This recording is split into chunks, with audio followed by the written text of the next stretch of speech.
out to be completely unreliable assholes. Hey there, Sonny Tim. Good morning, Ryan. Sonny Ryan. Hi, and hello everyone listening, whether it be good morning for you, good afternoon, good evening, good dead of night. This is Dismembering Horror. Welcome to Dismembering Horror, episode 92 of Dismembering Horror. It's the podcast show where myself, Ryan McDuffie, and myself, Tim Aslin. That's right, Tim and I. We talk about what worked for us, what did not work for us, and anything we found interesting or noteworthy about a horror film. One we've been wanting to see, one that caught our interest, one that was on a best of list somewhere, one that our favorite you told us to watch and wanted us to hear us talk about, one that we just wanted to talk about because it's interesting. And really it comes down to this is how we catalog films for ourselves, trying to capture the spirit and the fun of when you watch a horror movie with a bud and just wanna pick it apart afterwards, aka dismember it. That's what we're here doing. And today we are here to dismember from 2007, The Girl Next Door, which is not the Alicia Cuthbert movie from, I believe, a couple years earlier, which we said in last episode. Definitely different films. Yeah, slightly. But it's hilarious to imagine. I mean, I don't know if hilarious is the right word, but you got to imagine someone's tried renting the Alicia Cuthbert one and Emile Hirsch one and instead found themselves watching this. God, the amount of just utter disappointment. Real quick before if you had anything else to say, I like to say it here. Newly released, so it's available now for you, is I went on our friends' podcast Retro Reviews again, Tim, to talk about one of my all-time favorite films, Beetlejuice. Whoa, Beetlejuice, hey. Yeah. So we had Peter, who's on Retro Reviews, come to here to join us and talk about Poltergeist 2. And now I went back there to talk about Beetlejuice. I had so much fun, Tim, as you can imagine. I got so excited. And yeah, check that out if you want. Well, you're interested in that. Just, a little cross promo going on. There you go. You got anything on your end, Tim? Any beeswax? No. My life is... I cleared out some of the bamboo in my back area. Oh, that dying, yeah. I cut down all the actually dead, like clearly dead stuff.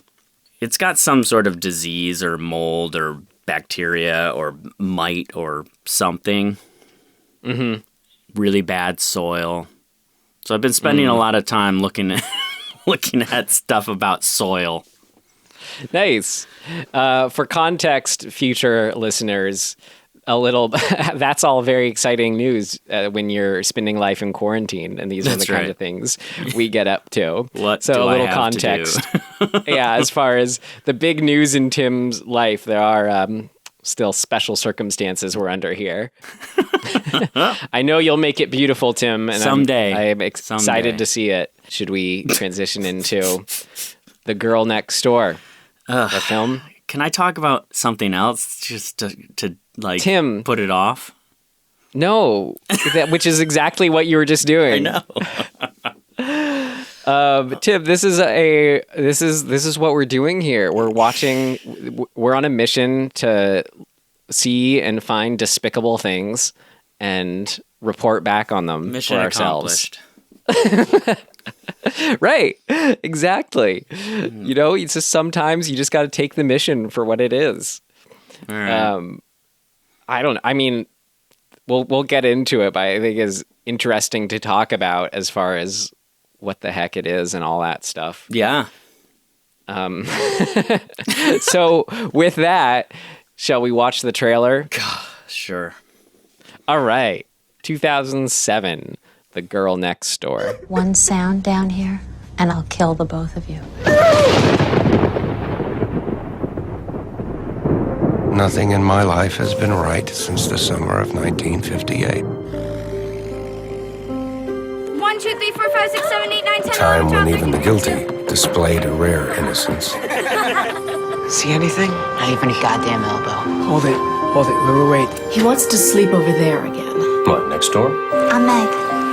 I'm David. There are 2 young girls living at the Chandlers now. So? I hear you better. Oh, your cousin. Yeah, down by the rock. Cute too, ain't she? What's that? They were in an accident. Both parents died too. Mom says they must have died instantly. He just dropped by to get this to David. She's something, isn't she? Mrs. Chandler must love having her around. Tent worms. I'll do this one, and you can do the rest, okay? I don't want to. David, Hey, Meg, how's it going? I haven't eaten in almost 2 days. Ruth hates me. We all do. I don't care what you do anymore, bitch! Your sister is a goddamn bitch! Nothing I ever do is right. Doesn't sound like the roof I know.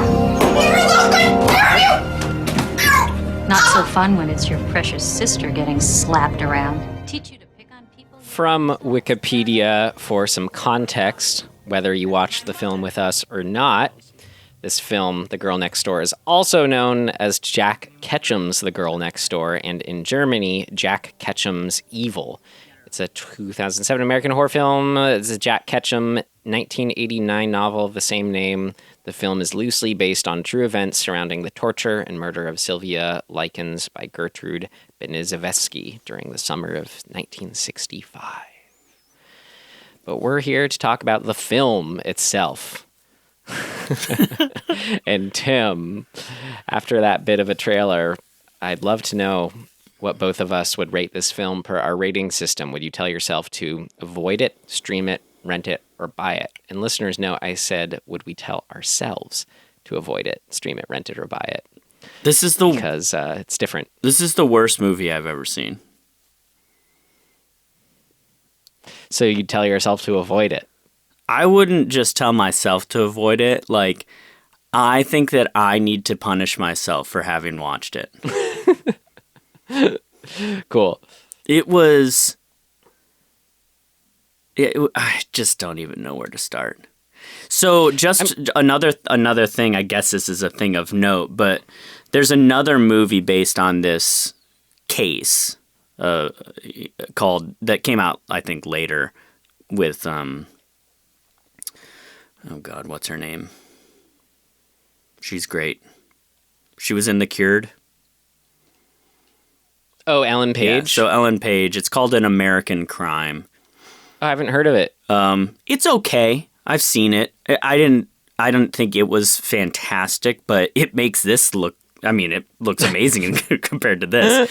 But the case is really fucked up. And I had this thought where I was like, what are the worst movies we've watched? And I figured out that there's a thread between them. Yeah, we're going to get into it for our episode 100, I'm sure. Yeah. God, it's so bad on so many levels. So yeah, it's a hardcore avoid. In fact, I would encourage people to definitely not watch it. Just as do what you want to do, obviously. Like, I don't want people to think that I'm some sort of authority on this, but like, I could not in any justifiable way, like, not say this is a bad movie and you shouldn't watch it because you'll never get that time back. Right. You know, like, I feel like I'd be doing the world a disservice if I allowed people to watch this movie. Now, I think I'm going to rate it one step higher, but not in a way where I'm actually going to be defending it at all. Sure. Because this film, more than any other, and one higher meaning stream it, because this film is, I think, stands out among all the films that we've watched where it's felt not so much like a mixed bag is the wrong phrase, but things simultaneously being like having potential and sometimes interesting, but then also just being terrible and awkward and I don't want to be here. Yeah. Like, and I think like kind of exactly what we're doing here. Like this is one of those kinds of movies that I do just want to talk about and parse out to just kind of like grow as a filmmaker, hopefully, because I think I found that this guy, Jack Ketchum, another one of his stories, The Woman, was like adapted into a film, and I've seen that, and it's very similar, except instead of trapped woman against her will, it's like trapped feral woman, basically. I wonder if I've seen that. And in both that film and this film, it's like there's a certain tonality that I have to imagine is sort of core in his work that just the films just really missed the mark in translating somehow. Yeah. So just simply as just an interesting case, and like I can't say I was totally bored watching it, even though I was mad at times. I was pretty. Yeah, I was bored. I don't know. It's a good indicator for me is how many times I look at the ceiling. Right. And this was a lot. Like a lot, where I am like, I have to look away and I just stare at the ceiling like, what the fuck? Right. And see, for me, that what the fuck is like, well, what the fuck is going on here exactly? Well, you know, it didn't quite push me to that mad place that like, you know, you're at with this and Maggie and plenty of others put me at. It is, it just, I think that there's a limit for me where it's like, it passes beyond like frustration and into confounding, like, and that makes me mad because I'm left I just don't even know what to think anymore. Because from so many angles, I'm overwhelmed by the number of things that I could be like, how did we even get here? That's why I have to tell myself to stream it so I can talk about it, because that confoundingness, rather than being an off-putting thing, is a draw for me. Versus Mandy versus what's the one I just said? Maggie and the Cured, feeling like we could just so easily kind of like just say this was, you know, which we can still do at this, like say what's bad, but just there's something about this like a conflicting missing the mark in this that stands out or that makes them different. Yeah. And I want to be a little less confounded, hopefully, by the end of this discussion. Good luck. Hey, Tim, we always get there in the end. That's right. So, all right. Well, next after our rating is the summary. Fuck. Okay, well, like as you said, this is based on the Sylvia Likens case. I mean, maybe do you need context for that? I mean, not really. No, because within the movie, I didn't know that right? Turning on the movie. Yeah. Okay, so we get fucking William Atherton from Ghostbusters Jesus Christ, like modern day Wall Street guy. Yeah, who's even though I'm already putting my prejudice on it, but it's like, even though I only want to see him as a bad guy, I don't know why they'd cast him. He like helps a homeless person who's hit by a car and then pulls out a kid's drawing. And then we jump back to whatever happened in that summer back in the 50s. And that's where we are as far as our story then unfolding. I mean, I just got to set up our wraparound. Even, all right. Remind me to get back to when we talk about the movie, the opening, because I have even the first 2 minutes of the movie are confounding. But anyway, okay, so here's the movie. Davy is a kid in the 50s, and the family that lives next door to him is a mom who lets the kids smoke and drink beer. There's like 4 boys who live there, and their cousins move in because who are 2 girls, and their cousins' parents have just died in a car accident. That's why they move in. One of the cousins, the younger one, has polio and has leg braces on, and so needs help. And the other one is a teenager. I don't even know if they ever say how old she actually is, but she's probably 18 or 17 or something like that. So Davy, the neighbor, takes a shine to her. And she takes a shine to him. Yep. And we learn that the family is fucked up. They're just a bunch of fucking, like, they're just fucked up. Like, the mom, like I said, lets them drink beer and smoke and kind of do their own thing. And it's like 4 boys, and they play games in the woods, like, you know, that are a little sketchy and weird, like with the neighborhood girls. And so yeah, how about just weird? Yeah, the whole family is just clearly a little fucking off. And then eventually we learn that the older daughter, or the older cousin, whose name is Meg, the mom, Ruth, really, you know, she's really giving her a hard time. She's just being a fucking asshole to her. And, like, doing that abusive thing where it's like she's basically telling her that she's a fuck up and a whore and, like, you know, a seductress, and, like, just treating her like dog shit. And this kind of just dominoes into eventually the whole family, like, throwing Meg down in the basement and tying her up and torturing her endlessly. And Davey, the neighbor, kind of just, like, goes along with it, even though he doesn't like it. He's trying to, like, I think he's trying to, like, figure out how the hell to stop it without, you know, knowing the threat at large. Yeah. I mean, I could tell you how. And he didn't do it. He didn't do it. Right. He had about 50 opportunities. Right. Anyway, so they torture her until she dies at the end. Yeah. Which is true. I was only feeling watching it like I could see this being a much better book. No doubt. I think, yeah, maybe. Well, no, meaning like stories like this, they're terrible, I mean, but I'm not inherently adverse to them. Like, I think they're when done well, they're super interesting. And I think to like delve into the psychologies behind, like especially the aunt, like I can imagine just what a character you could make out of Ruth in a book, you know, or a better film.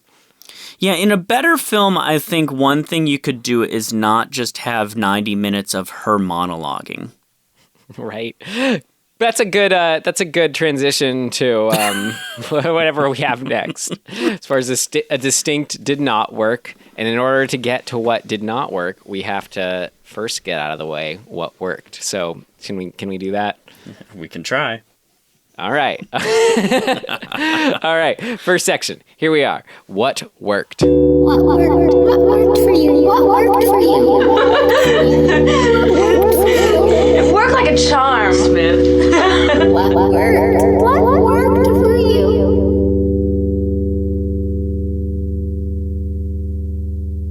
Okay, Tim, I know everything I'm going to say, you're going to want to say like, yeah, but that doesn't matter because, and I also want to do that because as I said, like this is the most for every, like most conflicting, I don't know, aspects, traits, whatever in a film I feel like I've ever seen. It's crazy. But to get out some simple ones out of the way, I thought it was like well shot. Like had the movie been a better movie, I would have actually been able to be engrossed in it as taking it as a like realistic situation because you know there's a lot of its well I mean one of the things that's so weird about it, but we have no in between section, this is going to be hard, is you see they're going in a certain extent avenue for realism, you know, like in a like again like in a certain extent that is a leg of the pool that they are in. And how it is shot, they could have done it. God, I just want to argue with you. Yep. Like, I want to argue against that. But go on. Luckily, we have a section for that, so hold that thought. Yeah. I'm actually, you know what? I'm gonna take notes of what you're saying in this section. Mm-hmm. And I'm, you know, if I have a counterpoint, I need to have notes. So the first one you said is well shot. Got it. If the goal is to... Oh, right. Slash realism. That's important. Yeah. And if you'd give me an opportunity to give counterpoint myself, I'd appreciate Totally. that. We have something to work from. Okay, but now some deeper things that, like, again, like in a better movie inherently worked, but were in this and at least gave me a little something to chew on, was like that same horror that we talked about in 2000 Maniacs. That is just like probably one of the scariest things. I agree. I agree with that as a conceptual horrific theme. Right. So Aunt Ruth lecturing them about truths, quote unquote. Right. You know, and just saying things to the extent where she'd always fall back on, this is the way the world is. Like, yeah, it's like just you said, that insane... That certitude attitude thing is really... bleh. Exactly. Like, it's just, how do you not see that? Like, she could just not... Or it's like you just want to scream at her. Or you could just not force me to eat dry toast after torturing me and not feeding me water. Yeah, you know what? That I like. I actually like that. In a way, I like that's the one element in this whole movie, and specifically the toast scene kind of encapsulates it. But that particular type of abuse is so upsetting to me. It's the like, I'm gonna abuse you. I'm gonna shove dry toast in your mouth, which I know you don't want. So I'm inflicting this particular abuse that is abuse. And I'm doing it specifically to get you to have an adverse reaction so I can blame you for not appreciating me. That is some of the most twisted, sadistic shit that anybody could ever go through. Right. And then that carries through in the scene with, like, then the Ruth breaks the tea thing, and then she says to what is the girl's Meg? She says to Meg, like, look what you did. Right. And then she also said, Meg's like, oh, I'll save it for later. I'll finish it later. And she's like, well, then we'd get insects and bugs down here. Right. Just like that, like, she also says have that, you know how much tea costs? Right. Which is like maybe that might be the most insane thing that anybody has said in this entire movie. Do you know how much tea costs? Yeah, nothing. Tea is like one of the cheapest things on the fucking planet. But we're Ruth. That is the insanity. But we're on planet Ruth. Yeah, that's the thing. And that's what's terrifying. And I think I said that toast example because that is like one of the ones that, you know, did it better. Her always bringing in her younger sister was just such a like disturbing threat. Really got to me. And then this is kind of where I was like, I can imagine it being a better book, but like the specificity of like what she, oh God, this is so of like what she burned into her abdomen, which was like, I fuck me was what she wrote. Wow. And that's just the kind of thing where it makes it not like a I don't know. It's not like an Eli Roth movie or like a whatever, you know, Rob Zombie, like whatever. It's not like a slasher movie at that point. Again, that just has that kind of specificity where I just buy this insane woman. Like that is the phrase that comes up in her mind. You know, so I feel like that probably, I don't know, maybe that came from the real life case. I believe it did because I when that was the moment in this movie where I had the suspicion the whole time that this was that this was loosely based on that same case, and when that moment happened, I was like, oh, this is definitely that case because I remember that from the case, and I remember it from the other movie that's about this case. Right. So yeah, and I kind of want to back up a second. Our rating, Tim. Like there is the part of me that like wants to just say avoid it, but where I come down to is, you know, from a filmmaking aspect, I still want to stream it. But what I will say is like do not You're pay wrong, money for but I get it. Let me, what I was actually getting to though is like specifically how I feel is I still, or the thing I do feel strongly about though is still what I'll say no matter what is like I hate the idea of giving money to this movie when you have something that's dealing like with subject matter that's real and sensitive like this, but then it's hard when it's not good filmmaking. Like you think, they tried, but when it comes down to it, did they? That was the confounding part to me. I'm giving them the benefit of the doubt. Sure. Yeah. I think by the level of production and aspects they did, and it's just weird. But right. But that's where I just feel like I don't know if it's a better film. I somehow feel like, and it's doing something with the story, I'm okay with it. Or if the genre is something more like just pure exploitive and knows it is, almost in a way. And it's just like, it's just saying, hey guys, it's just the story. It's not trying to deal with this in any realistic way. But here I'm just like, it makes me feel gross, the idea of it like supporting it when it's a bad movie about a horrible thing. Yeah. So anyway. Yeah, I mean, I'm with you. There's definitely I don't know what section we could put this in, but I feel like it's incredibly insulting to the fact that this happened to a real person, and that this is the attempt, the filmmaking attempt to depict that feels really wrong. I think I almost, then that just puts me in a weird spiral too, where it's like, then I feel this outpouring of just, wanting to feel like respect and acknowledgement for these real people. But then knowing that this is what they are being given, and it's weird. So it's like, it gets me to, at the same time, think about them, but at the same time, I don't know. It's all, but anyway, I think problematic, I wanted to say is the word that, we could apply to this. I guess I felt like saying it here because we're in the what worked section, maybe I'm just over clarifying. Sure. It's not mean I'm defending it.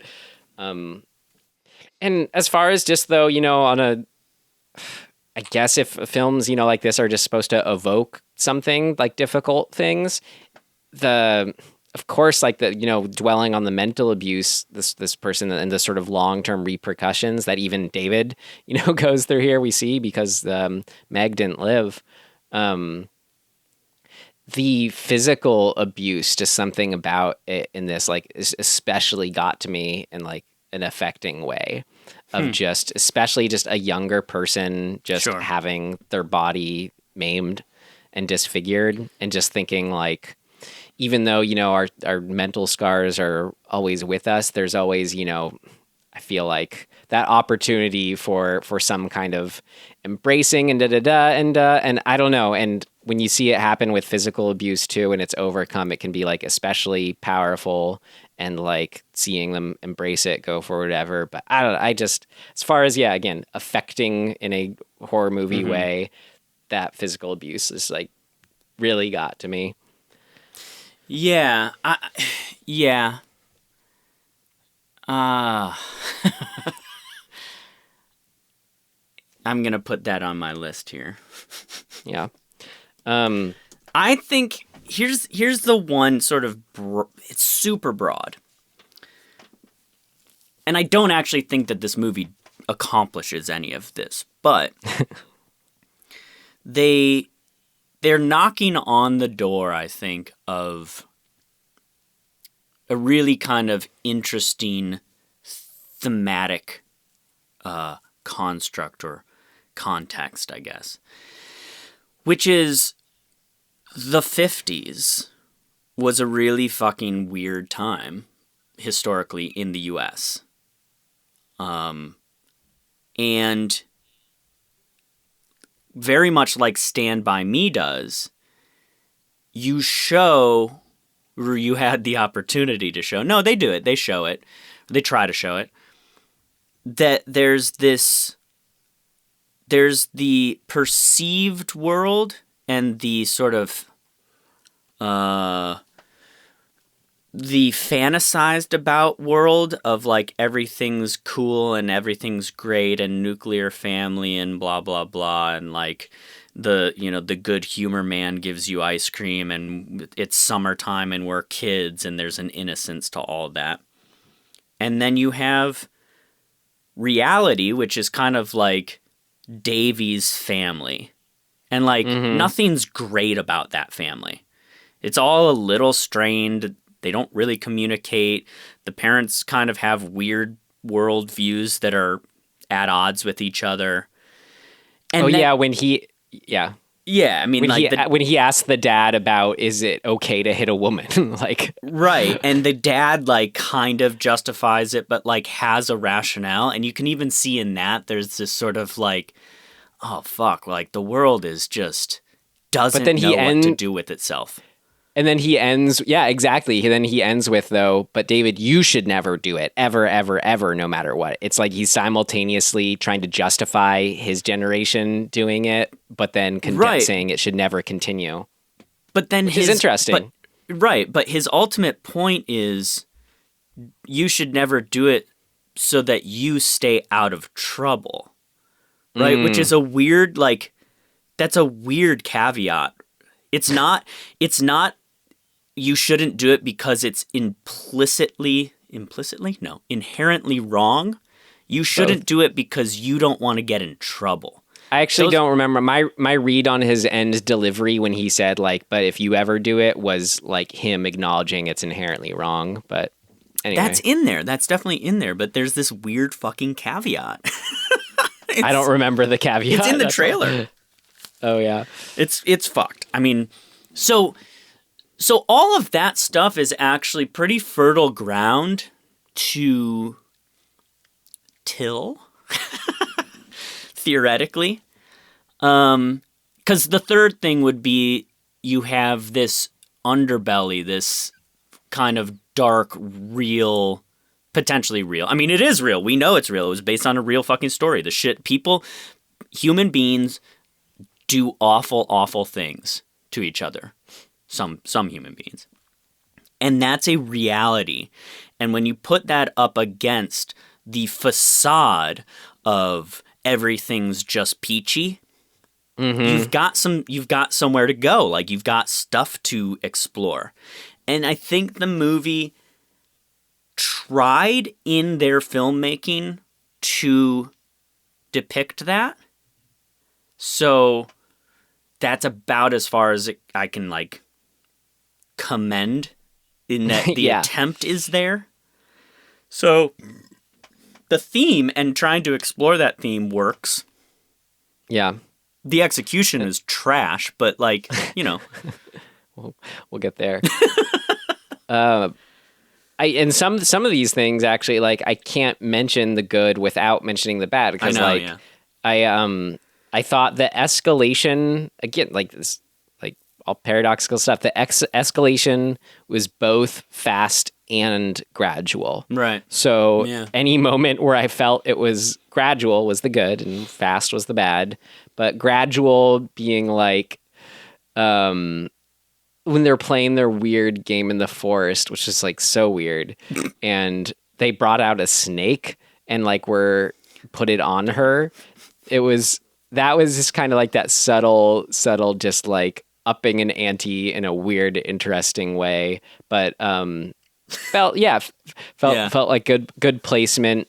And then I think, there was something to the idea that the very first time her down in the basement, like David was just taking it all in versus, immediately screaming for help. Sure. Like I feel like that is the realistic thing that happened. Like, because you're surrounded by all these kids you just befriended and who's supposed to be an authority figure, and you always take them as like, these are people I want to trust and should.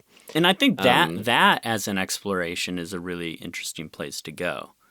Yeah. Like how, because I mean,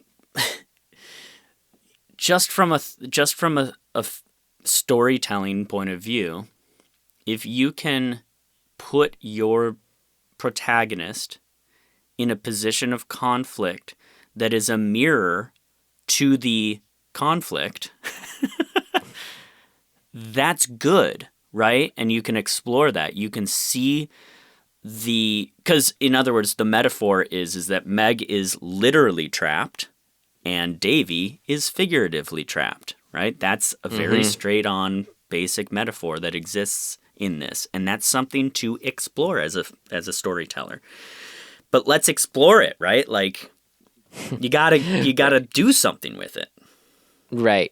Well, I mean, yeah, and I guess it's what worked. Well, sure. There are moments objective. that happened upon that, I guess, where it allowed me to think those things that you want to be thinking. Yeah. And yeah, the rest of this short list of other things, again, they'll also be on what did not work, but like the way that it was, that clash between cartoonishness and realism, like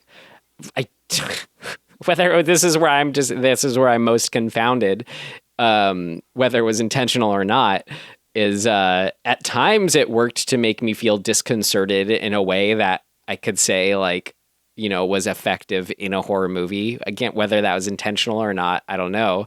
And it wasn't worth what was bad about it. But there were just really interesting times where I could have seen like, I felt like that awkward middle ground of that is maybe at the core for me, like what's so bad about it. Cartoonishness and realism clashing. But like I could see in a more deliberate hands that being like a really interesting just kind of approach, you know? And so sometimes again, it just kind of happened upon these moments. Like I'll get like Ruth's, the woman who played Ruth, her performance, like I was always every time I was thinking this is ridiculous and over the top and cartoonish, I was thinking she has a presence and an intensity that's that maybe wouldn't be working the same way if the dialogue wasn't if the dialogue wasn't as much basically as it should be. It felt like the dialogue could be chopped in half. Woo! Yeah, as you said, she just go on. Yeah. But yeah, I don't know. So these weird things going on. And then, yeah, and I guess I just said it too. Dialogue, it had this weird deliberate quality to it that mostly is just made me feel horrible. But at the same time, also gave me a disconcerting feeling where I felt like if it was intentional and it could be better, but just happened upon these moments, or I still happened upon these moments that like affected me in the way that you would want from a horror movie, whether they were intentional or not. So it feels weird to say it as a compliment, which I'm not. So whatever. Yeah. Anyway, we can move on now. Well, to I want to say work. one thing in our transition to what didn't work. Okay. Because in the hands of a good filmmaker, the attempts at this sort of weird lens of the 50s and, you know, like I was talking about before, the sort of the facade world, or like the cheese, let's call it like the cheeseclothed world, right? Like you put a cheesecloth over it to make it look a little softer and nicer. Is that too old of a reference for people? Do they know what I'm talking about when I say that? I know what you're talking about, but I don't know the specific reference. I've never used a cheesecloth in person. Right. So a cheesecloth, just in case. In old film, like, you know, the 30s and 40s or whatever, a cheesecloth is like a very thin membrane, essentially, that you would literally, although these are, I think they didn't use actual cheesecloths, maybe they did, but it's how you drain the moisture from cheese. It's perforated. I didn't know what an original use was. It's like a strainer type thing, and you can drain it, and then you can keep the cheese. You tie it up, and you keep the cheese in there. That's what cheesecloth is. So they would put it over a lens, or a very light material. They'd put over a lens to literally soften the image of actresses in particular in the early days. As like a diffusion, right? And it has a very specific look. It's kind of, it we've talked about, we've mentioned this in other movies that we've watched where we've been like, look at that effect. Like sometimes it looks really cheesy and sometimes it looks amazing. Like, ha ha ha ha. Yeah. David Lynch, for example, uses it in Blue Velvet a very specific effect to make us feel that era and that sort of like weird soft lit glossiness over the world. So this leads me to the point of like, in the hands of a really good filmmaker and a really like extreme sort of artistic mind, I can see those two things, the disgusting darkness of this reality and the cheeseclothy sort of not fantasy, but sort of just like what am I trying to say? The like idealized world in the hands of somebody like David Lynch or Paul Verhoeven or, oh God, I don't even know who else comes to mind. Any satirical filmmaker, yeah. Right. They would take this and do some fucking crazy shit. And I think it would service the film. And I think that these filmmakers or whoever was in charge of this particular one thought or was attempting to kind of do that and just doesn't understand if you're going to do that, you have to go full in. And so you get what we're about to talk about, which is a mess, like a disjointed, like, what world are we in? I'm confused. Why isn't this quite what did not work? Why is this something you have to set up before the section? Well, I just feel like the attempt is, I don't know. Maybe it should just be in what didn't work. Okay. Well, I'm just bridging the gap here. Here we go. All right. What did not work? It's not ready yet.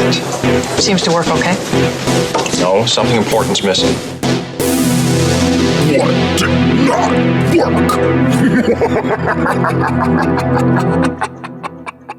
Well, I mean, I just kind of to come off of what you're saying as far as the Stand By Me feel of, and that acknowledgement, like show the good and then show the underbelly kind of thing.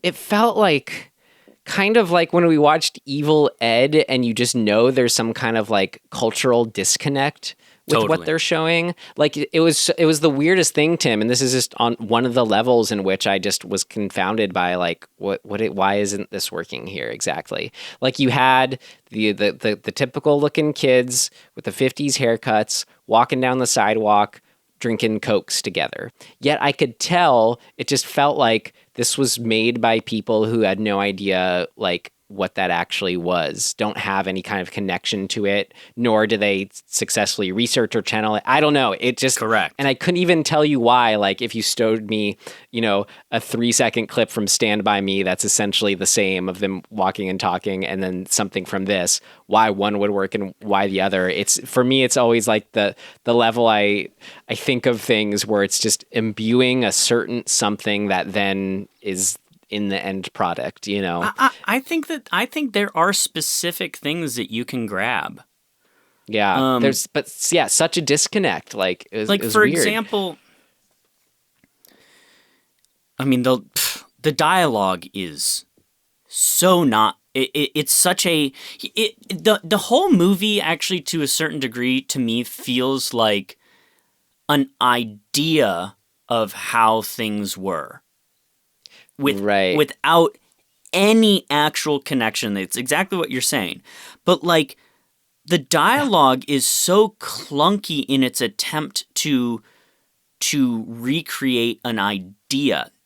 Well, which is such a problem, right? Like we're already too many steps away from anything that's real. Not only does it feel like a distant imagination for how the 50s felt and looked, but it felt like a distant imagination for how humans talked. Exactly. And spoke. Right? Like you didn't even get that part right. you probably heard it in the trailer, but just like when he's talking to his mom, it's just something about it's just weird. It's just so weird. I don't know. Yeah, it's so off base. And here's just a really fine detail. I don't know this for sure, but let's just assume I was the costume designer for this movie, and I wanted to put kids in period clothing. I'm probably not going to put one of the kids in fucking cargo shorts. Mm-hmm. Not because cargo shorts may or may not have existed then. I mean, certainly if they didn't exist then, I just don't personally know if they existed then. But because they do not represent the 50s to us contemporarily. They represent the 90s. And so why the fuck would you put your lead character in clothing that doesn't sort of evoke the era? And they did it a bunch of times, right? Like, there are times when I'm just like, half of these people are in like what seems like pretty accurate, potentially accurate period clothing, and half of them just look like they grabbed a shirt and like some shorts from JCPenney. Yeah. And it's like, dude, what are you doing? I mean, and that's true for so many things in the movie, right? Like you said, the snake. It's like, what?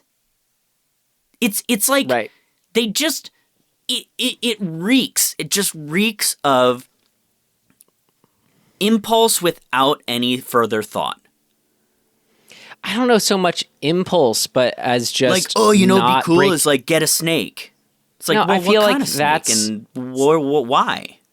Well, no, I thought that was like a specific, interesting detail that I think could have been made to work. For me, it's less like following an instinct and not thinking it through, but just not thinking it through, like, period. Like okay, maybe let's say this book gave us this moment with a snake, and then they don't have like some kind of opinion or deeper understanding, or again, it's just really not coming through on a certain level.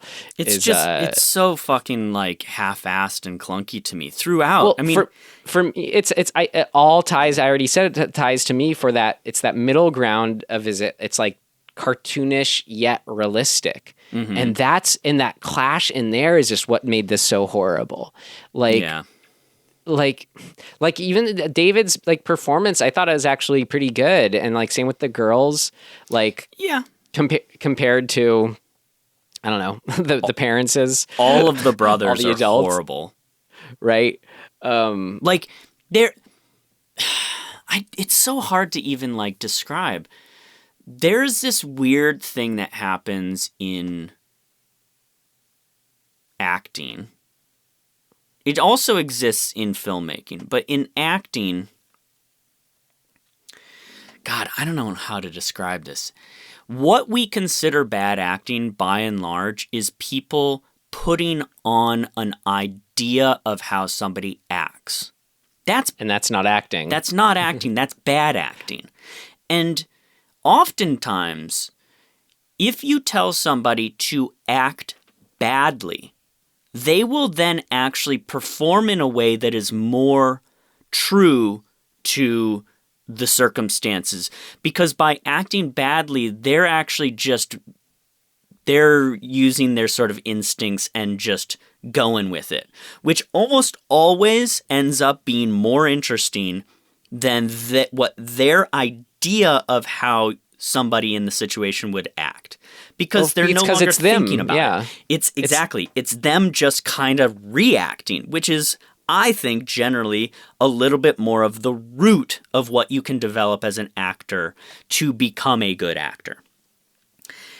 And this movie just felt like there are really good actors in this movie, like acclaimed actors in this movie. There's a handful of them.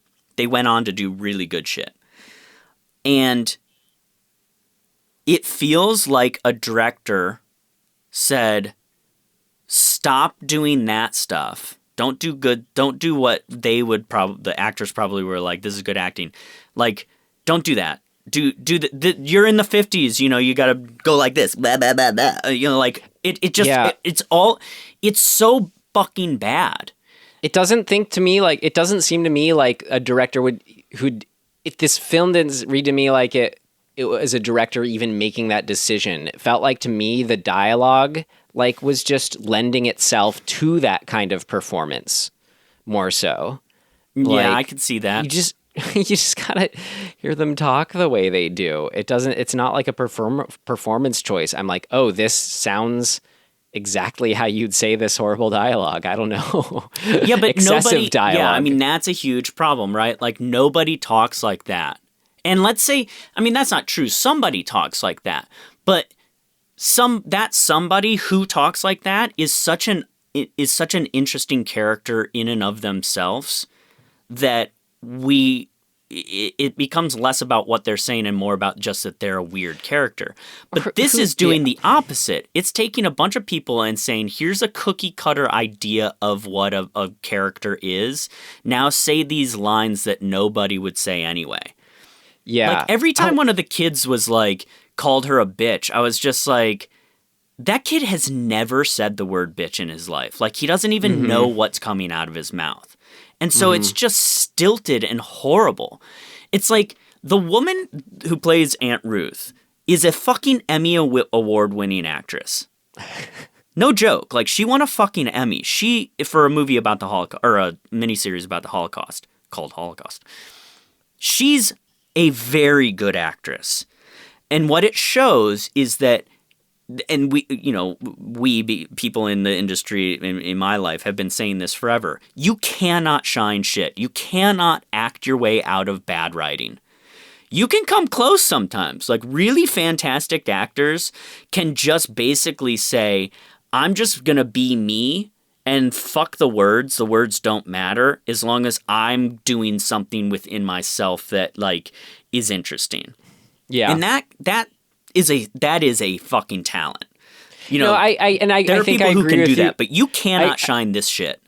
I think I agree with you more now too, as far as there are plenty of directorial decisions in there, as far as like just the fact that she's smoking her cigarette and standing a certain way, things like that just make it feel, again, cartoonish, yet like realistic. Like Tim, it feels lazy to me a lot of the time too. Yeah. So it makes me wonder about like how many takes were any of these actors given? Right. And that's directing, right? Like if you're okay with the take where the oldest brother or neighbor or whatever is smoking a cigarette that is not fucking lit and takes a drag and nothing happens and you're just like, yeah, whatever. That's on you, the director, or at the very least on the continuity person to be like, we should do that again. Yeah. Right? Like, that's just bad filmmaking. Yeah. I'm trying to think, too, just more that disconnect of when it's... I'm just fascinated by it, like, its attempt at it feels like to be like something that we just watch and we're taking it at face value as reality. Like, I'm trying to think of other stories like this as examples. We're going to watch one I put in our hat called The Vanishing, which is one of my favorites, I've heard actually. of The Vanishing. I don't remember if I've seen it. But I'm trying to think, even despite it's like hokey music, I think Henry Portrait of the Serial Killer does it for me. Sure.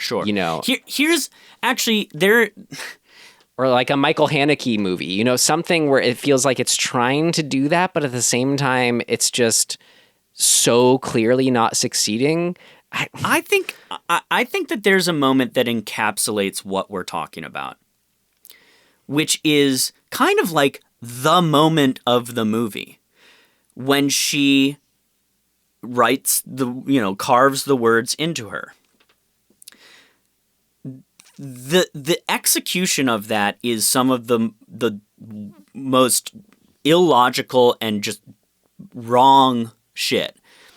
So hopefully a lot of you did not watch this movie, so I'll walk you through it.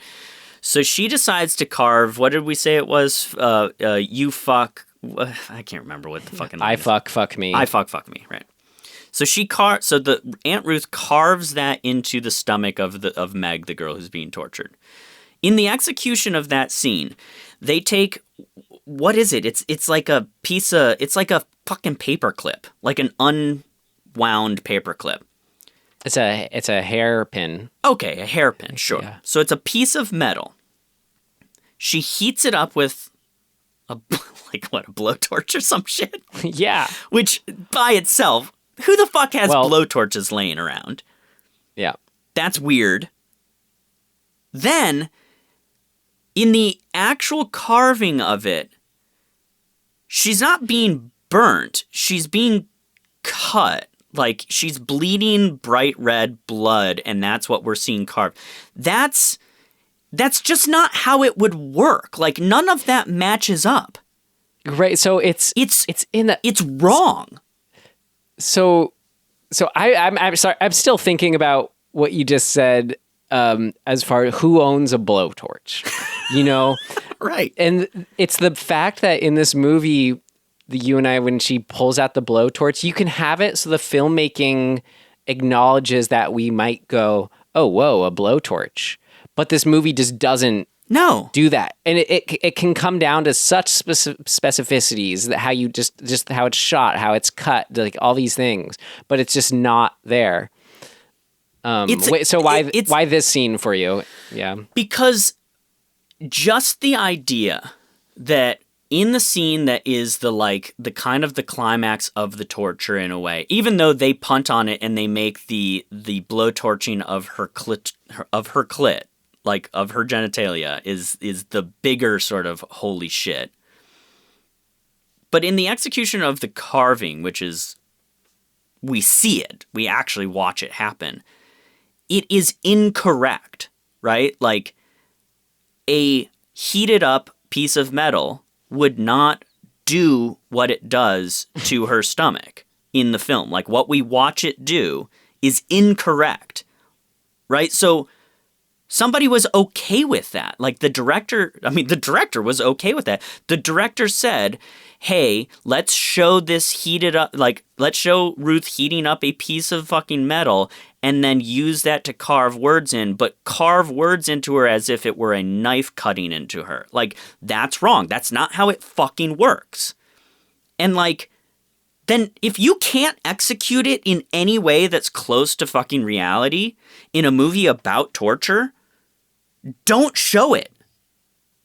Like, what the fuck are you doing?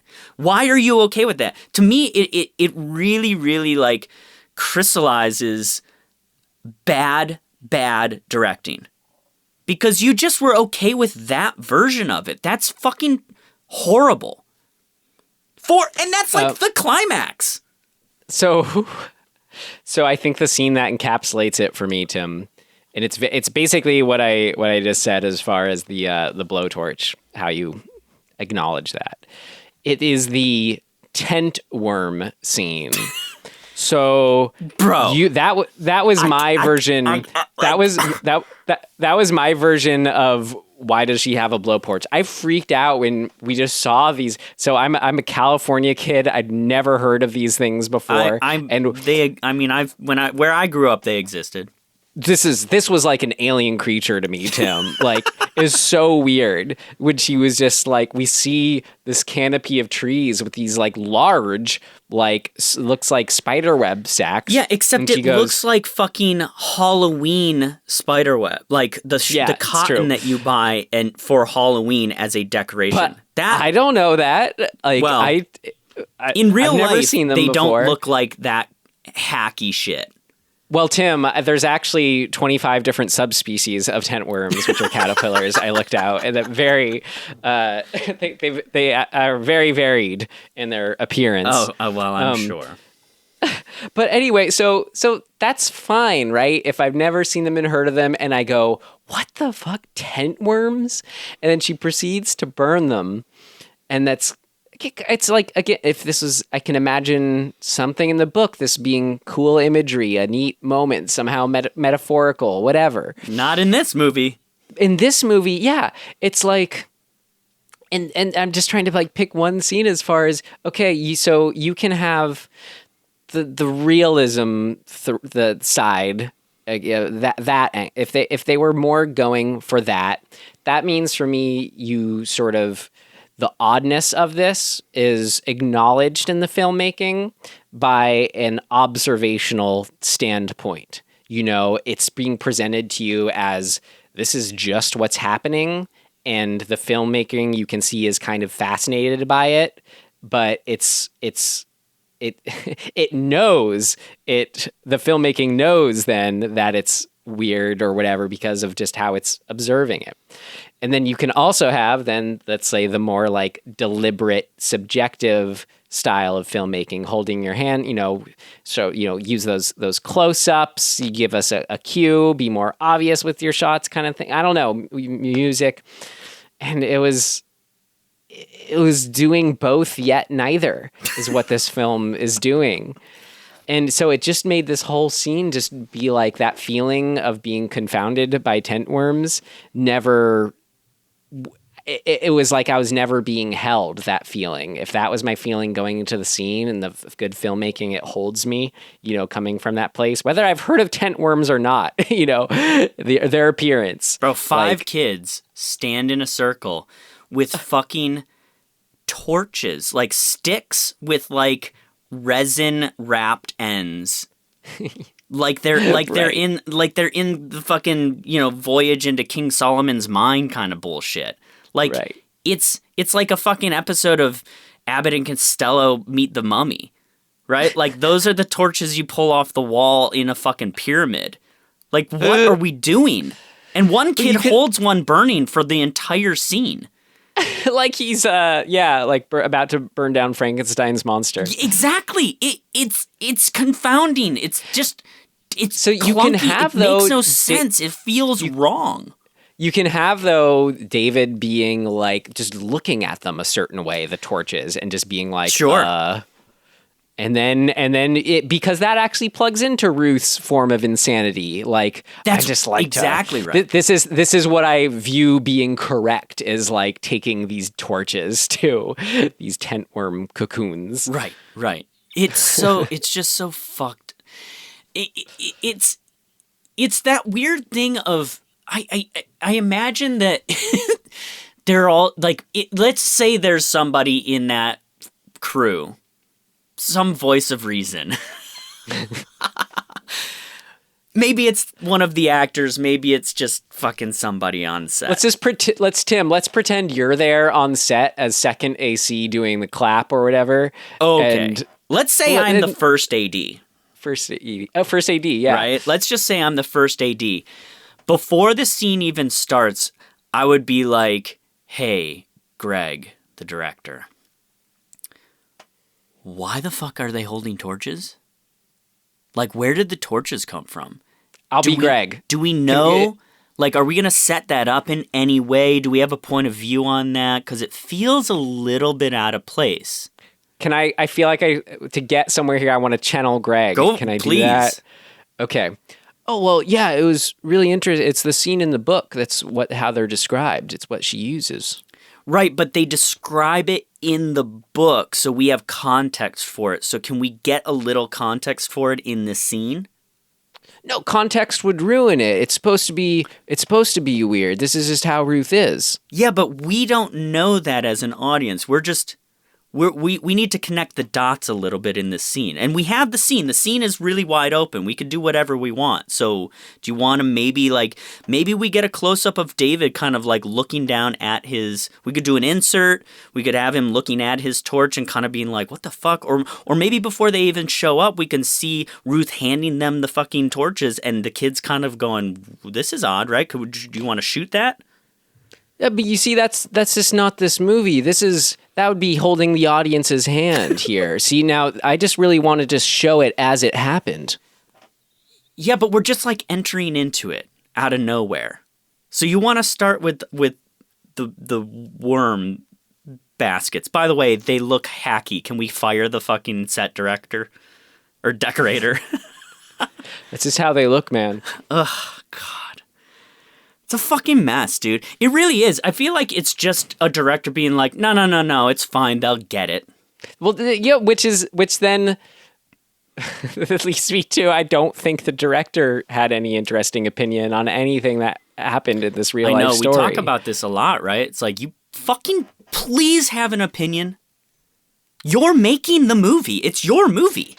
And we should also clarify if your opinion is, this is so complicated, I don't have an opinion, is an opinion. Exactly. You know? Fucking,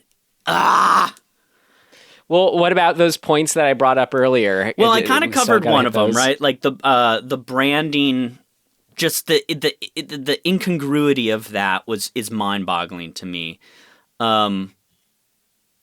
Where and that's in reference to your point about the torture. You kind of you thought the torture was evocative.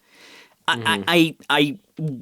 The branding we got to that, and I was just like, all right, whatever. Idea of it was right. Whatever collateral you had built for me is gone. Like, fuck you. At that point, I think I was just entertaining myself with you know, the hypotheticals. Yeah. The well shot, the realism thing. I mean, I think we kind of talked about this. It's so middling that it doesn't. I think that was sort of my Paul Verhoeven point. It's like, if you want realism, make it really real.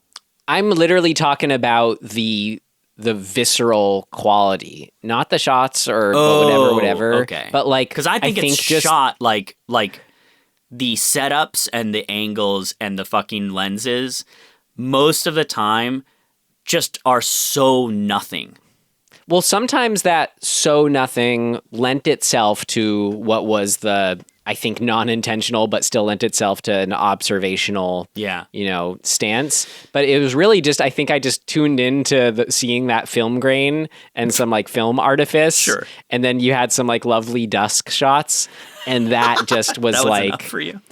Yeah. As far as just, looking at something, if this was shot on when you see something shot on video but is trying to look like it's film, you're just like, I'm not into it. Like however Evil Ed looks, just the quality of the image, I just am not into the world at all. That's all I mean. Yeah, okay. I mean, that's all I wrote down so far, so whatever. Yeah. Okay. I don't know, man. I just hated it so much. I fucking hated it. I hated watching it. It made me mad. Why?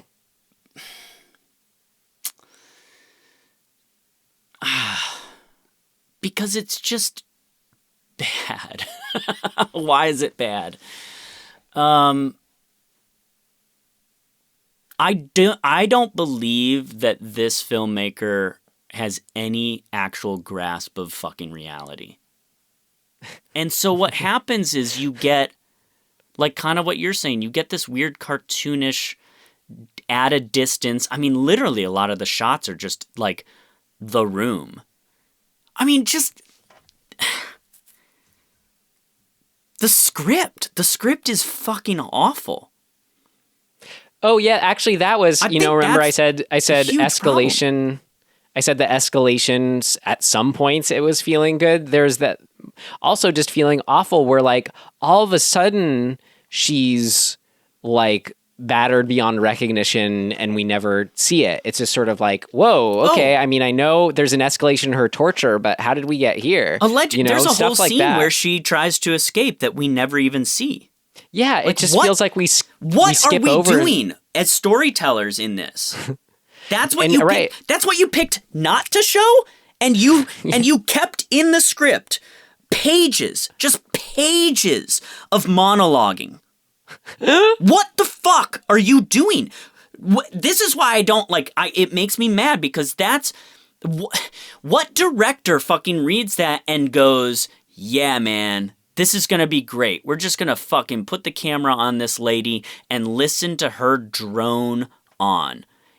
At what point do you fucking think that an audience wants to sit through that and not show escalation in the actual events? This movie told and didn't show more than any movie I've ever fucking seen.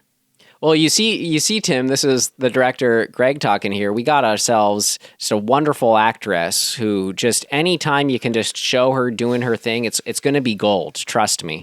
I'm sorry, Greg, but you just misspoke because you said show her doing her thing, and you weren't showing me. You just had her talk. That's not showing me shit. That's just telling me the fucking story. Like, listening to her talk is not fucking showing me the story. And it's not showing me her performance by any fucking stretch of the imagination, because she's just trying to fucking remember 3 pages of dialogue. Well, I thought it was it was a glimpse into her insanity. 8 times in the movie I had to sit through her fucking monologuing. Fuck. Yeah. Unacceptable. It's just unacceptable. 91 minutes. Anything else you'd like to say?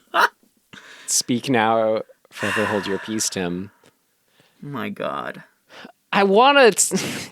This is where I know you listener are just like, well, what about there's a this? huge thing that I What was going on with the fucking lead girl's ADR in the first, 10 minutes of the movie?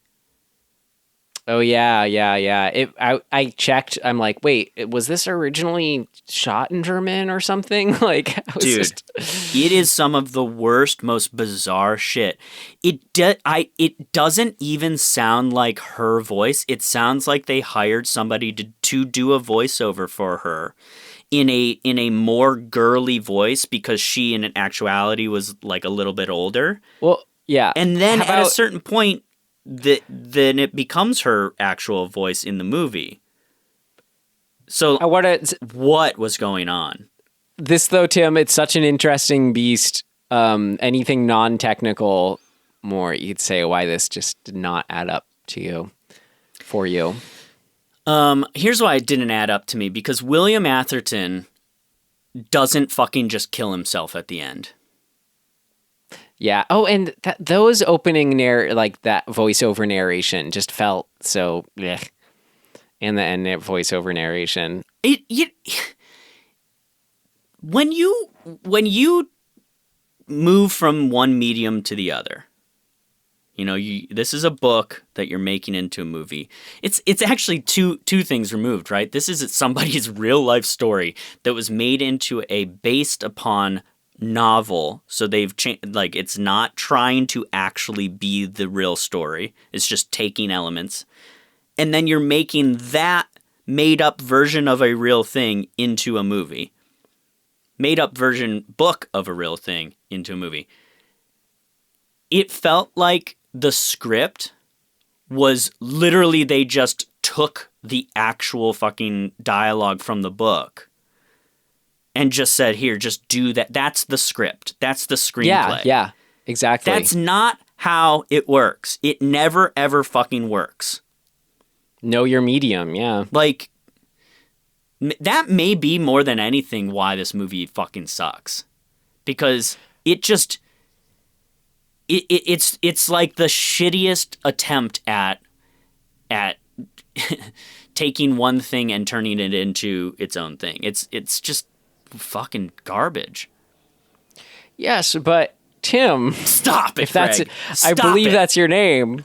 I don't know how you got here or why you're telling me how to direct my film, but you don't think these bookends are important just to show how it's affected David's life here? Greg, fuck David. He's a shit. He could have fucking stopped it 1 billion times.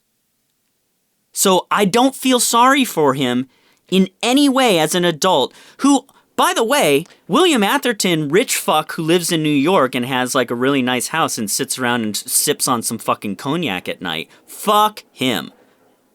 I don't care. Please have the end of the movie, because it's not really fucking based on anything true. You're not trying to do an accurate depiction of a real thing. Please just have him fucking slit his own throat. Well, you see, I think, though, because we are close enough to the actual events, it would be disrespectful if I changed something like that. I quit, Greg. Find yourself a new first AD. You fucking hack.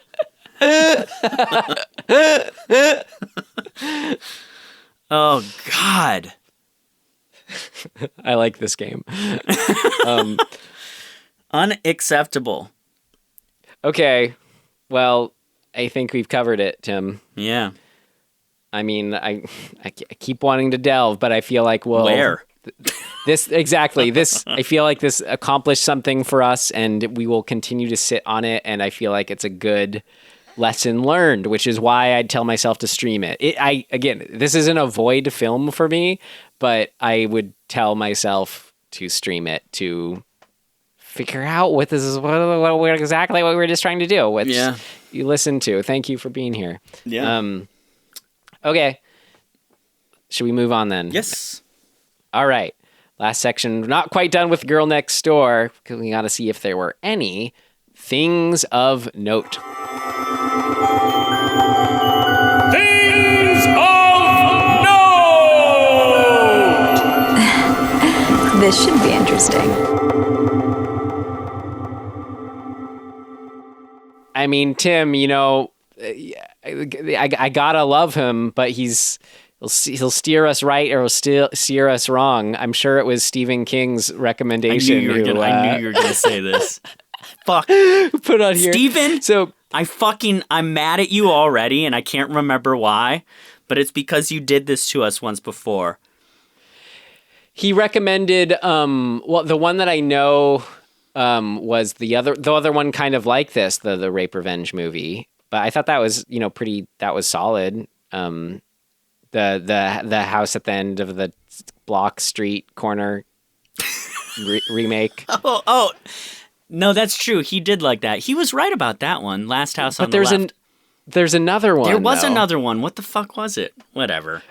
Anyway, he said about this film, quote, "The first authentically shocking American film I've seen since Henry Portrait of a Serial Killer over 20 years ago. No. If you are easily disturbed, you should not watch this movie. If, on the other hand, you are prepared for a long look into hell, suburban style, The Girl Next Door will not disappoint. This is the dark side of the moon version of Stand By Me." This is why Stephen King is not allowed to direct things.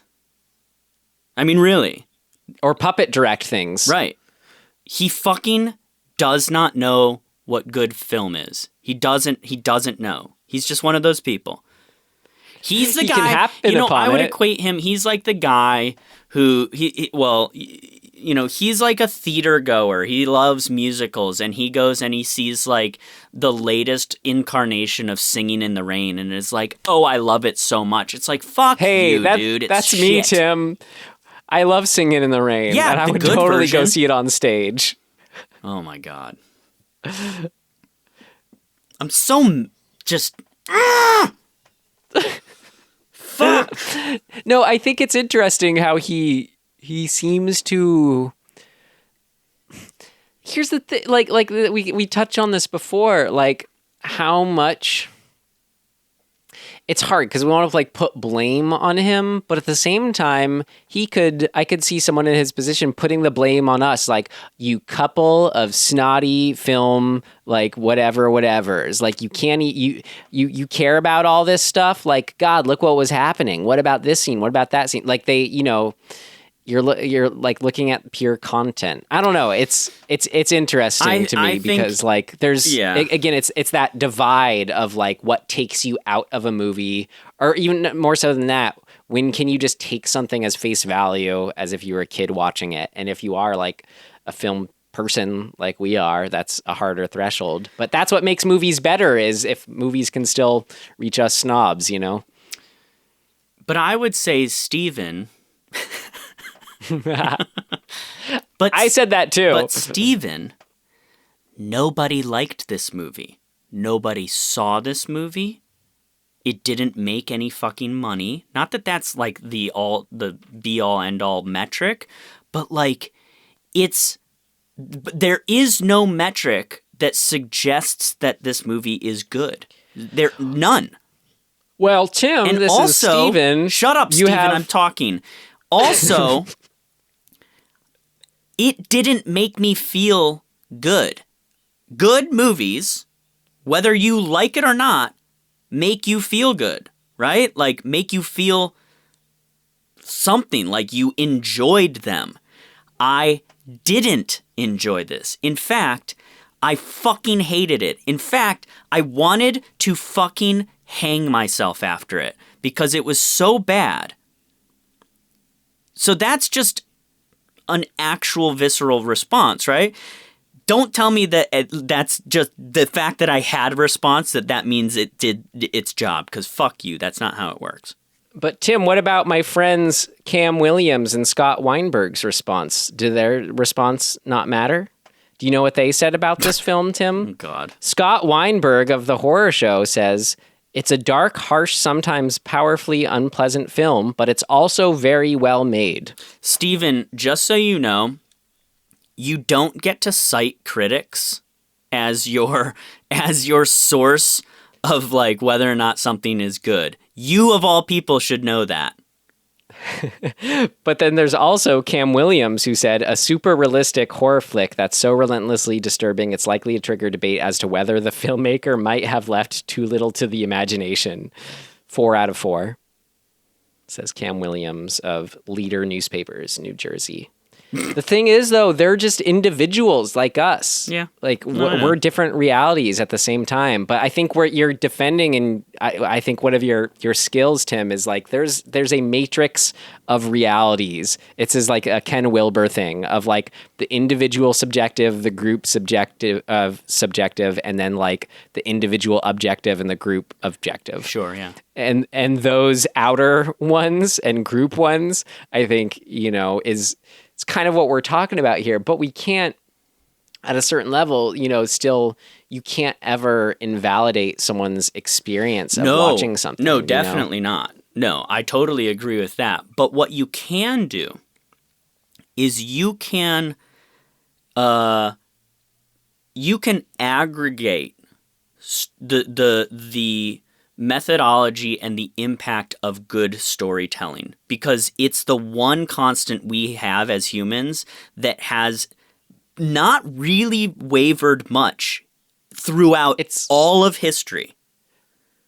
In film terms, though? No, I don't know. No, in storytelling terms. No, I wasn't asking. I was saying like those. It's interesting how like things evolve, though. Like you look at the litany of the horrible response when 2001: A Space Odyssey came out, or any kind of Kubrick-like filmmaker kind of thing, where you do have that objective, the group reality at the time. The group subjective reality is that was a bad movie, Sure. And now the objective group reality is it's one of the best films ever made. That's right. Yeah, exactly. So I think that's actually kind of proving my point in a way of what I'm talking about. Like this historic, to use your term, this sort of historic matrix of storytelling will show us over time what is good and what isn't. So in isolation, given the circumstances of who, what, when, and where you see a movie, you can be influenced away from the objective truth and, success, so to speak, of a movie. Yeah.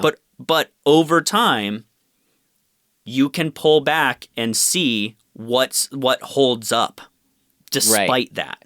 But what's fascinating to me is like this movie we watched will not and has not. Right.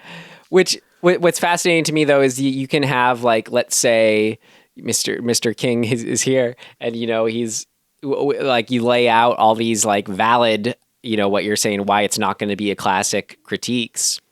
And then, you see someone who's, like, this film just being like, okay, yeah, I see that. I can see that. But then they always just come back to, but that doesn't matter to me. But that didn't matter. But that didn't matter. But that didn't matter. That's just interesting to me. Yeah. Yeah. It is interesting, but it almost speaks to, I think, a bigger kind of egotism. Well, I think that the egotism is more so where we're coming from. See, but but Okay. Sorry, thanks. Because this is important. I'm saying using the term, like, so much we get wrapped up the term ego as like the bad thing, but I think it's the thing that's necessary for evolution and progression because it's the thing that allows us to exert ourselves and want to aspire and move on. So our ego selves are the ones that have now formed opinions and on film and filmmaking. And, you could say it's a film snob thing that, this movie can't affect you and you can't just whatever. But to think of that state of just being like let go and just take something at face value, that's where we were at when we were kids, able to watch like Ninja Turtles on Ice or whatever and just be so into it, like, the story. And like that before kind of the ego builds itself up in a way that then, though, in the end would allow us to have made, as adults now, a much, much better Ninja Turtles on Ice, that captures that spirit that we tuned into as a kid, but now, and then things move forward. But a totally shitty Ninja Turtles on Ice made nowadays, kids still probably love it. And that's right. That's coming from, it's because it's coming from that egoless, like, just accept things place, I do, and I agree. But the next step, I think, is important, which is understanding that and then using all of the things that you've learned about what makes something good from all angles and striving to find that balance within your art. To actually consider the historical context of storytelling, to consider the kid who can look at something through this totally sort of like tunnel vision lens and just love it for what it is a part of a broader thing that you should be striving to accomplish. You can never really get there, right? But like you can try to put all of those things into your storytelling to get people to feel something. And so often it seems that with the movies that we find bad, that it's not bad, we don't think they're bad because of our snobbery, but because we have context for things that have really, really like traversed that whole spectrum, where we go, why the fuck is Star Wars good? The first Star Wars. Why is it good from everybody's point of view? 3-year-old to 90-year-old or whatever. Anybody outside of 3 and 90, like, they don't have an opinion as far as I'm concerned. Just right. Just a kid to let everybody You'll know. always have those people, though, like my friend who goes, just don't like space things. That's right. But when you aggregate, you get a sense of, holy shit, there's a reason this is working. And then you go, okay, well, from a filmmaker's point of view, why? And then you go find out that Lucas was a nerd for Joseph Campbell. And you go, okay, well, who the fuck's Joseph Campbell and what's he all about?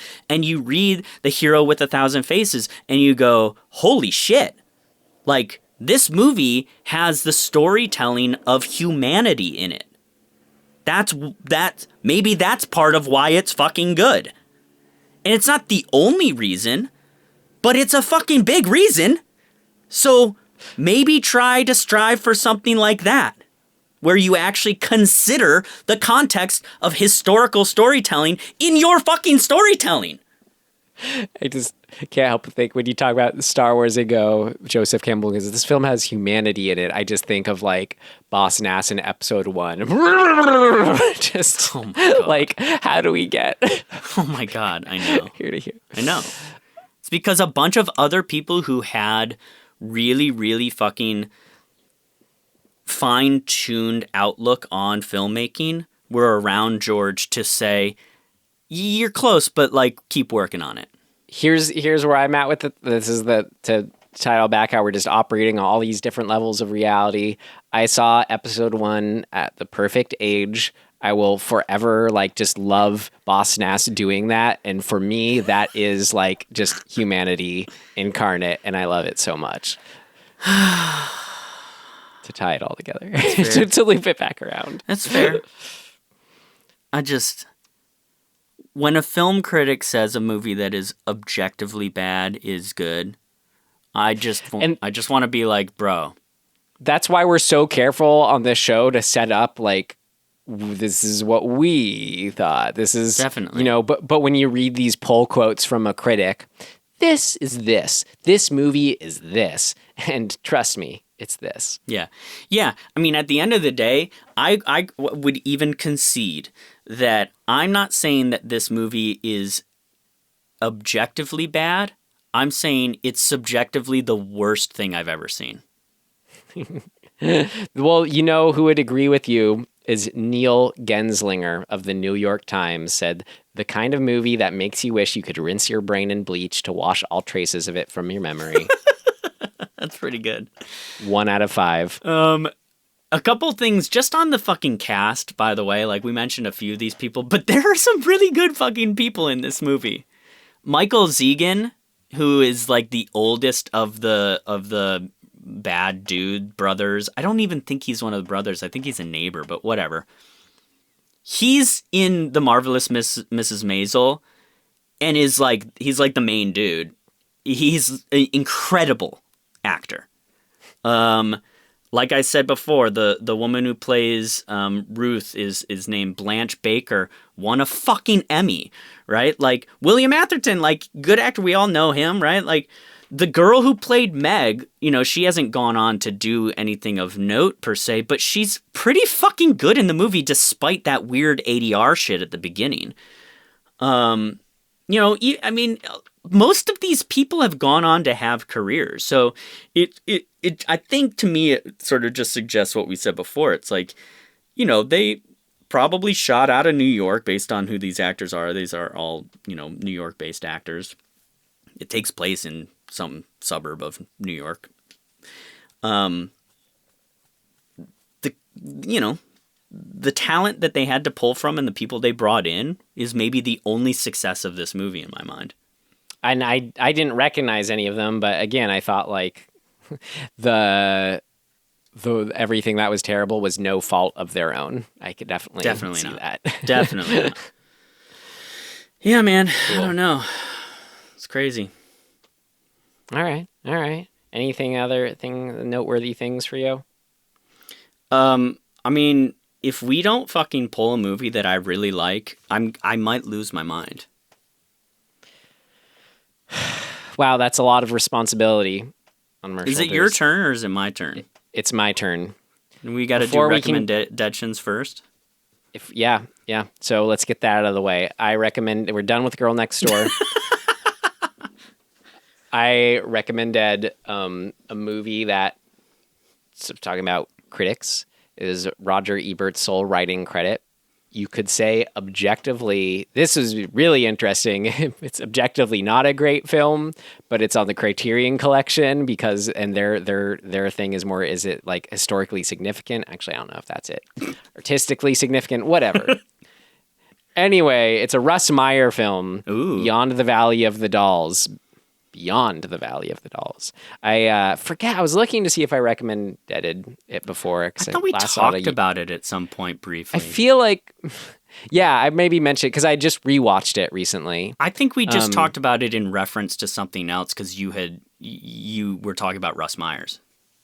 Yeah, Russ Meyer. Sorry. I like if you haven't seen his movies, I mean, I don't know what to say about them. They're like. It's like totally like immature, like kind of sexploitation, but like with this kind of, I don't know. But this one, it's like a parody on top of a parody of just the kind of like Hollywood 60s, like everything's groovy man kind of way of being. Yeah. That it at the same time like it like encapsulates it, purifies like what is so great about it too, like live action Scooby-Doo or something like that. I don't know, it's weird. There's so much like that's terrible and just maybe like offensive about it too, but I think it's made with such like a pure spirit enjoy is just so infectious, and I just loved it on a rewatch, and it only grew on me. So there you go. Would you say that the filmmaking has a fucking opinion and a point of view? Opinion and a point of view. Yes, absolutely. Even if that opinion is, who cares about having an opinion when all this is just so much fun? Right. It's important. Yeah. Yeah. That's cool. It's original. Yeah, definitely.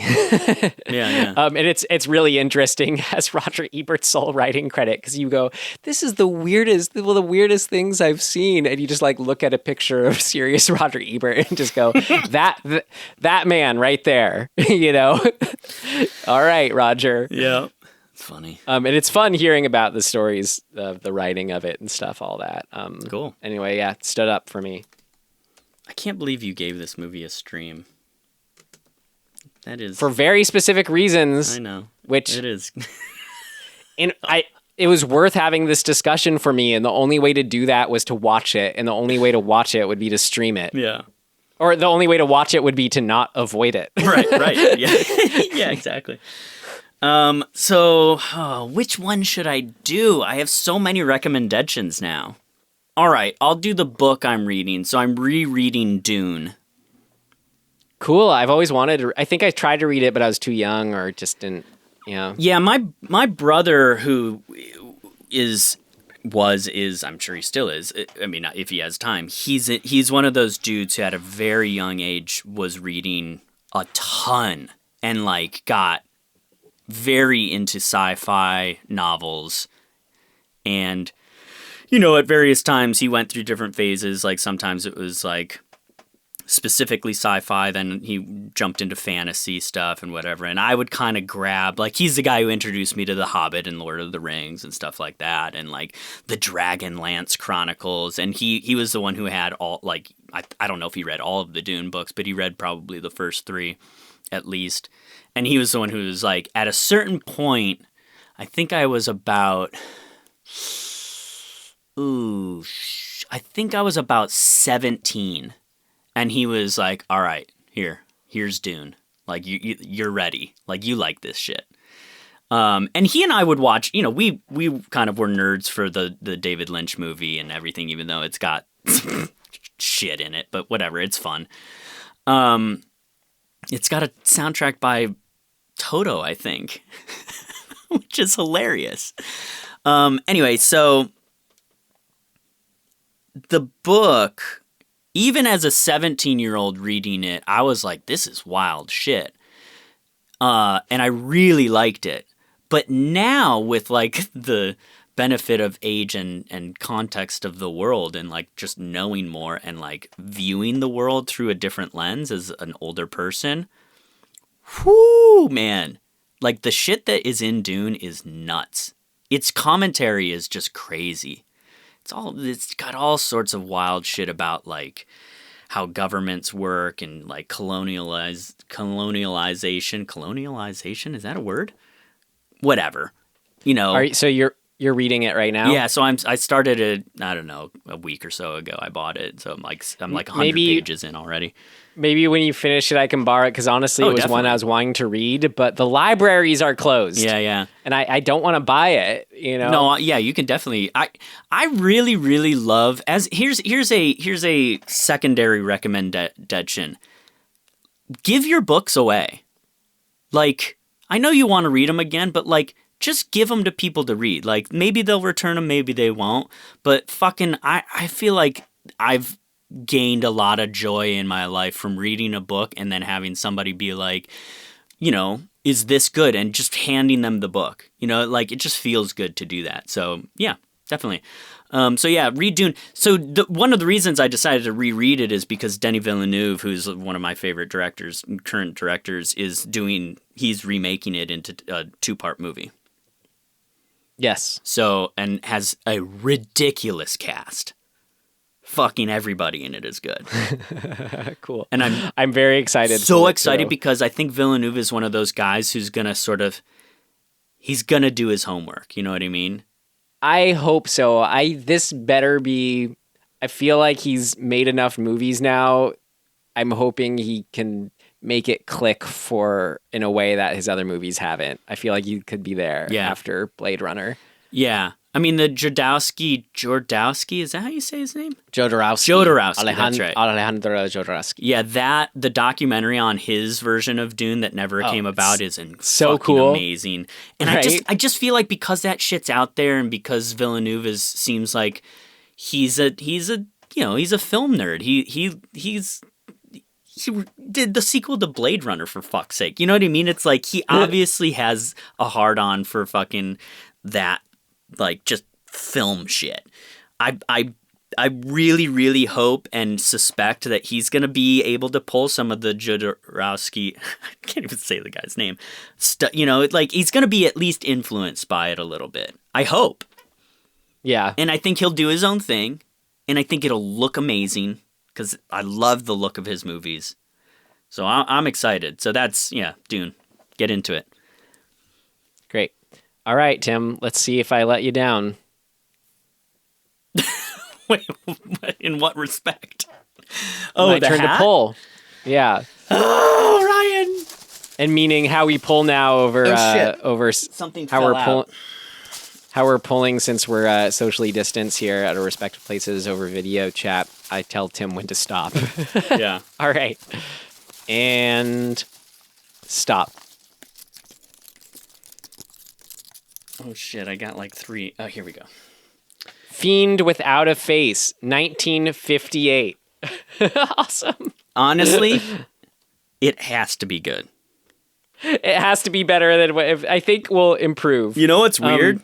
The movie we just watched takes place in 1958, and now we're going to watch a movie that was made in 1958, and we'll be able to see how inaccurate the one we just watched was. Great. Because assuming Fiend Without a Face is highly accurate as to reality at the time. Well, it'll at least have people who lived in that year. Right. The clothes will be accurate. Maybe all not. That. Just the actors and, like, whatever. They're all going to... Watch it. They're all going to be wearing khaki shorts. And Dude, if they have fucking cargo shorts on, I'm just going to fucking jump off a building. Cargo shorts. No, so I'll say this again next week, but we had, like, a request that I'd kind of been on my mind, too, for this next hat pull. I'm like, I just want to kind of see more of, like, those, like, 30s, 40s, 50s, just kind of, like, classic horror movies, you know? So I was looking at some top of lists of James Ralph of Angry Video Game Nerd fame has Cinemassacre, and he's, like, a huge horror movie buff, and, like, especially, like, for this era. So I kind of looked at his top list of he called them, you know, the golden era, the silver era, the bronze era of horror, 50 being the silver era, I believe. And this was on there. Cool. And one that caught my interest. So Fiend Without a Face. Join us for Fiend Without a Face next week. In the meantime, you can find us wherever you found us the first time and at dismemberinghorror.com. Anything else, Tim? I don't know. No. You know. Tweet at us. Yeah, talk to us. Email us. Or Instagram. Like, DM me on Instagram. I'll have a conversation with you. That's probably the best way. Instagram, we check the most, are on the most. And yeah, if you enjoyed this, our big ask is to tell a friend, a like-minded friend. Yeah. Yeah, do it. Great. All right, Tim, I think that's about it. So most importantly, thank you so much for joining us. And we will see you next time. Goodbye. Bye.